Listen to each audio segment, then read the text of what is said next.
ભાઈ ચામડીના ડોક્ટરમાં તે આવ્યા છીએ, ચામડીના ડોક્ટર કોઈ નથી બંધ પડ્યું નથી. રામબાગ હોસ્પિટલની હાલત ભાઈ ગાંધીધામ, આદિપુર, અંજારના લોકો જાગો. આ ડોક્ટરો મન ફાવે તેમ કરે છે. કચ્છનું તંત્ર મરી જતું આમ ને આમ. આ નાલાયક સરકાર છે, મજા આવે એમ કરે છે. ડોક્ટર અવેલેબલ નથી. અહીંયા છે ડોક્ટર, આ ભાઈ એની રાહ જોઈને બેઠા છે. આ લોકોનો ટાઈમ થઈ ગયા, ક્યાં છે ડોક્ટર? આવી ગયા છે, ભાગી ગયા છે ભાઈ.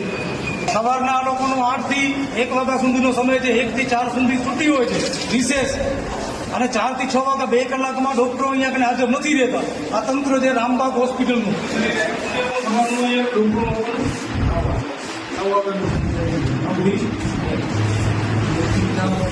ઘરમાં નીકળી સવારના પેલી રજા થી નથી કાલે આવતી હતી.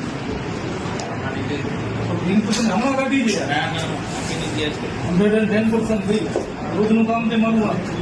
આ તંત્ર છે ભાઈ. અહીંયા કને સમય ડોક્ટર કરીને છે રજા ઉપર અમે અહીંયા સર્વે કર્યું ત્યારે બતાવ્યું. હમણાં બનાવેલું નકલી દાદર જો નકલી રજા ટીચી કહેવાય. કાયદેસર હોય તો કેસ કરવું મારા ઉપર કરી આવે છોડી દે.